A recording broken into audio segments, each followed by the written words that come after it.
Hi అండి, అందరికీ నమస్కారం అండి. మా మావి గారు జున్ను పాలు తీసుకొచ్చారండి. గేదె ఈనిందని, అదేనండి గేదె డెలివరీ అయిందంటారు కదా, దాని తర్వాత వచ్చే పాలు.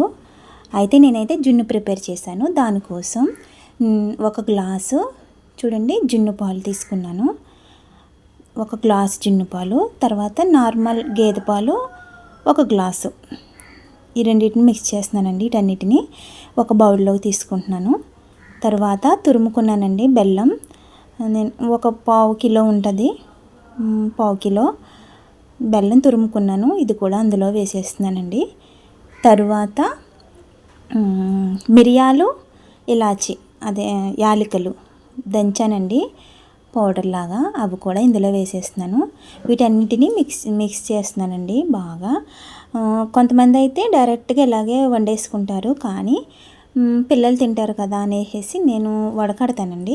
ఎందుకంటే ఆ మిరియాలు అవి పంటికి తగిలితే వాళ్ళు తినరు కదా, అందుకనేసి నేను వడకడుతున్నానండి. బెల్లం కరిగిపోయింది. బెల్లం అయితే వీటన్నింటినీ పొడవుగా ఉండే స్టీల్ డబ్బా ఉంటుంది కదండి, అందరి ఇళ్ళల్లో ఉంటుంది కదండి, ఈ విధమైన అందులోకి ఈ మిక్స్ చేసుకున్న వాటన్నింటినీ వడకట్టేస్తున్నానండి. చూడండి, మొత్తం వడకట్టేశాను. ఈ జ్యూస్ దిగుతుందండి అందులోకి, మిరియాలు, ఇలాచి, ఇది కొంచెం ఈ జ్యూస్ అయితే దిగుతుంది అందులోకి, సరిపోతుంది మనకి. తర్వాత ఒక ఇడ్లీ పాత్ర తీసుకుని అందులో కొంచెం చింతపండు వేసాను, లోపల నల్లగా రాకుండా ఉండడానికి. అలాగే ఈ స్టీల్ డబ్బా కూడా పెట్టేశానండి. తర్వాత మూత పెట్టేశాను. తర్వాత ఇడ్లీ పాత్ర కూడా మూత పెట్టేసి స్టవ్ ఆన్ చేసుకుని ఇంకా స్టవ్ మీద పెట్టేసుకున్నానండి. నేనైతే ఒక 15 మినిట్స్ సిమ్లో పెట్టి ఉడికించాను. 15 మినిట్స్ పట్టిందండి నాకు. చూడండి, 15 మినిట్స్ తర్వాత గ్యాస్ అయితే ఆఫ్ చేసేసాను, స్టవ్ ఆఫ్ చేసేసాను. ఇప్పుడు మూత తీసి చూస్తున్నానండి. మూత తీసి చూస్తే ఉడికిందో లేదో తెలుస్తుంది. ఫోర్క్తో ఒక ఫోర్క్ తీసుకుని ఇలా టచ్ చేసి చూస్తే అది ఉడికిందో లేదో తెలిసిపోతుంది. చూడండి, ఈ విధంగా ఉంది కదా. ఇప్పుడు ఒక ఫోర్క్ గుచ్చుతున్నాను చూడండి. ఏమీ అంటుకోకుండా ఉంటే ఉడికిపోయినట్టే.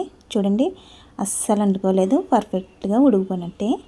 ఇంకా మనం దీన్ని దించేసుకుని చల్లారాక ఇంకా తినడమే. చూసారా, ఇప్పుడు దీన్ని వేరొక ప్లేట్లోకి నేను ఉల్టా చేస్తున్నానండి. ఉల్టా చేశాను, చూసారా, దొరవేసినట్టు చేతులతో కొడుతున్నానండి. ఎందుకంటే కింద అంటుకోకుండా ఉంటుందని అలా చేశాను.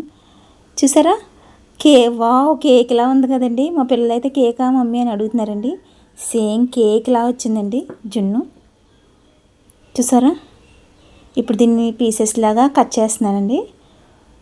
మీకు కనుక ఈ వీడియో నచ్చినట్లయితే ఒక లైక్ చేయండి ఫ్రెండ్స్. మరిన్ని వీడియోస్ కోసం నా ఛానల్ని సబ్స్క్రైబ్ చేయండి. ఈ విధంగా ట్రై చేసి ఎలా వచ్చిందో కామెంట్ రూపంలో తెలియచేయండి. మీ ఫ్రెండ్స్కి షేర్ చేయండి ఫ్రెండ్స్. చూసారా, పీస్ కట్ చేశానండి. వావ్, చూసారా, పీస్ చాలా బాగుందండి. అసలు సిసలైన జున్ను ముక్క అనుకుంటా ఇదేమనిపిస్తుంది నాకు. బాగుంది కదండి. మీరు కూడా గేదె పాలు, జున్ను పాలు దొరికితే ఈ విధంగా ట్రై చేయండి. చాలా బాగుంటుంది ఫ్రెండ్స్. స్వచ్ఛమైన గేదె పాలతో చేసుకుంటే అదొక తృప్తి కదా ఫ్రెండ్స్. చూసారా, ఇంకా ప్లేట్లోకి సర్వ్ చేసుకుని మా పిల్లలు మేము తినేస్తాం ఫ్రెండ్స్. బాగుంది కదండి. చూసారా, బాగుంది ఫ్రెండ్స్. ఓకే ఫ్రెండ్స్, మీకు కూడా ఈ వీడియో నచ్చిందని అనుకుంటున్నాను నేను. సరే friends, thank you for watching this video. Bye friends.